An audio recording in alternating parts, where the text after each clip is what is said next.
Durante una gran parte del otoño de 1941, el Ejército Rojo se vio debilitado por las arremetidas de los alemanes.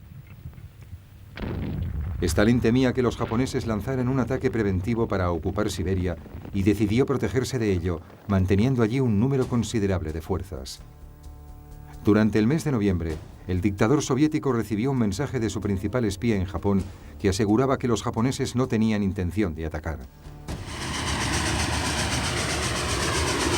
Inmediatamente, más de 30 divisiones bien pertrechadas y entrenadas para el combate en invierno empezaron a trasladarse hacia el oeste a lo largo de la línea del ferrocarril transiberiano.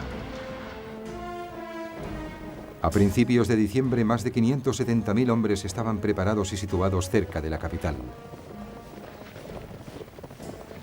Con ellos también había un número considerable de los nuevos tanques T-34.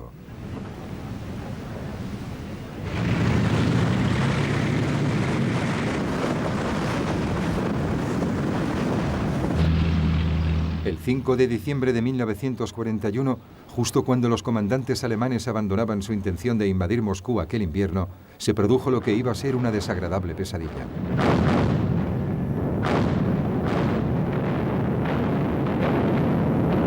Primero en forma de descarga masiva de artillería soviética, y después el avance de los mortíferos tanques soviéticos T-34 a través de las defensas alemanas.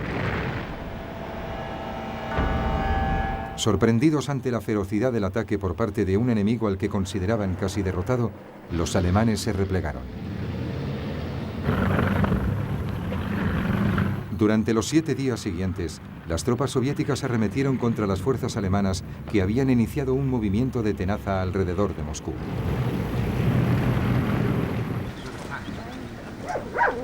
Esto supuso un golpe terrible para Hitler, que había aceptado a regañadientes detener el ataque sobre Moscú a causa del mal tiempo. Como represalia, el 19 de diciembre relevó del mando a su comandante en jefe al frente del ejército de invasión de Rusia, el mariscal de campo Walter von Brauchitsch, y él mismo asumió el mando. También relevó de sus cargos a los comandantes de los 3 grupos del ejército, incluyendo a Heinz Guderian.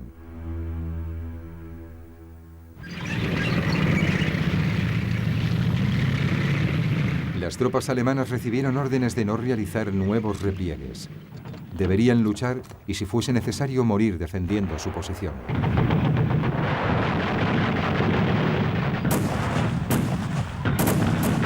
Desafiando la capitulación, la línea alemana se estabilizó gradualmente. Pero Stalin, eufórico por los éxitos del Ejército Rojo, empezó a soñar con un avance generalizado en todo el frente. El mariscal Georgi Zhukov, uno de sus comandantes de mayor confianza, intentó disuadirle, pero Stalin estaba decidido a continuar.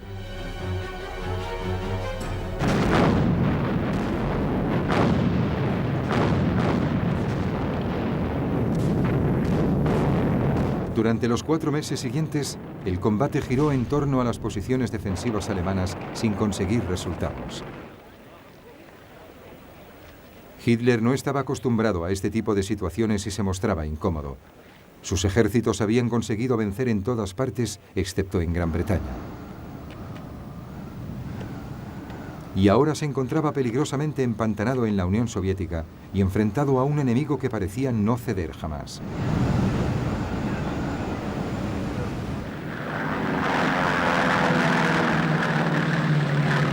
Pero Rusia no era su única preocupación. El 6 de diciembre de 1941, el aliado de Alemania, Japón, atacaba a Estados Unidos sin previo aviso. Hitler no estaba obligado a secundar este ataque, pero sin apenas pensarlo, 2 días después también declaró la guerra a Estados Unidos. Sin ninguna planificación previa, se enfrentaba ahora a un nuevo y poderoso enemigo. Volviendo al frente oriental, entre finales de 1941 y principios de 1942, Hitler tenía decidido retomar la ofensiva en Rusia. Era consciente de que necesitaba una nueva estrategia. El plan original de luchar en todo el frente ya no era sostenible. Además, Tal como sus asesores económicos le recordaban con frecuencia, los suministros de petróleo estaban empezando a disminuir. Así que Hitler decidió detener los ataques en el norte y se dirigió hacia los yacimientos petrolíferos rusos en el sur del Cáucaso. El plan inicial de lo que se denominó Operación Azul tenía por objetivo un asalto al sur de Kharkov. El Grupo A del ejército efectuaría un viraje hacia el sur para tomar los yacimientos petrolíferos, mientras que el Grupo B del ejército cubriría sus flancos a lo largo del río Don.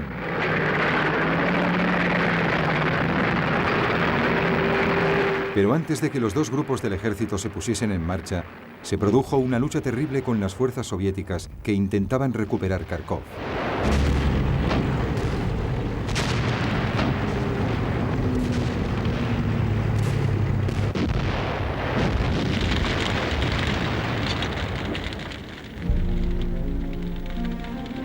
Cuando los ejércitos estaban maniobrando, las fuerzas soviéticas que tenían que atravesar las líneas alemanas se vieron atrapadas.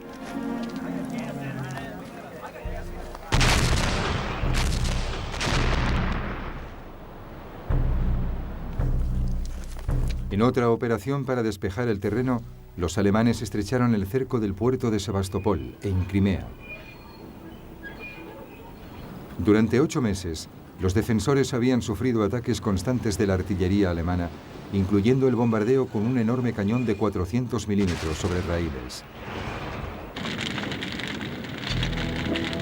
A finales de junio, las fuerzas soviéticas fueron finalmente reducidas y la vía de acceso a los yacimientos petrolíferos estaba abierta.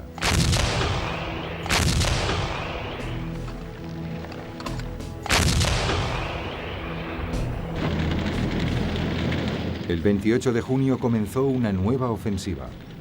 El Grupo B del ejército alemán se abrió paso por la fuerza a través del río Don y avanzó a lo largo de su orilla occidental.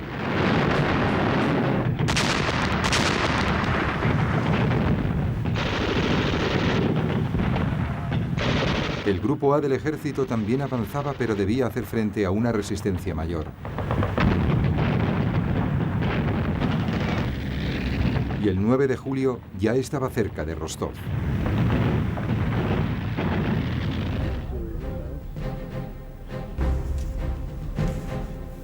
Animado por los éxitos obtenidos, Hitler tomó una serie de decisiones que resultarían ser errores tácticos considerables. Mientras el Grupo B del ejército avanzaba a lo largo del Don, Hitler le ordenó que se dirigiera a Stalingrado y tomara la ciudad, a pesar de que ésta no tenía importancia estratégica. Así que el ejército B pasó de proteger el flanco de un río a una tarea más complicada, como era la de tomar Stalingrado. 2 semanas más tarde, Hitler amplió su equivocada decisión y, frustrado ante el lento avance de la campaña en el Cáucaso, desvió los Panzers que iban en cabeza del Grupo B del ejército hasta las montañas. De este modo, la marcha sobre Stalingrado se ralentizó bastante.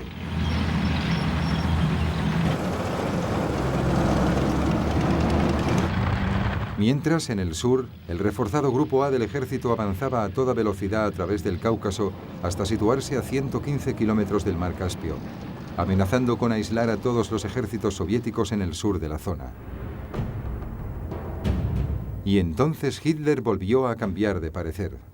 Furioso con el lento avance del Grupo B del ejército hacia Stalingrado, ordenó que los Panzers volvieran a dirigirse hacia el norte.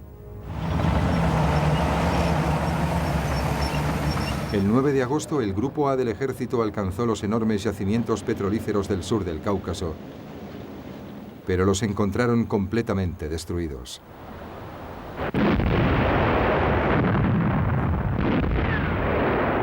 El Grupo A del ejército necesitaría refuerzos si quería llegar más lejos.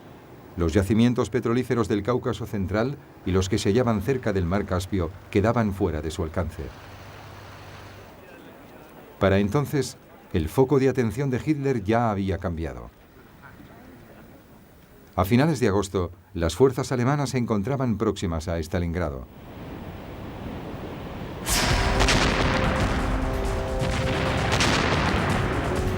El asalto a Stalingrado, la ciudad que llevaba el nombre del mayor enemigo de Hitler, había comenzado.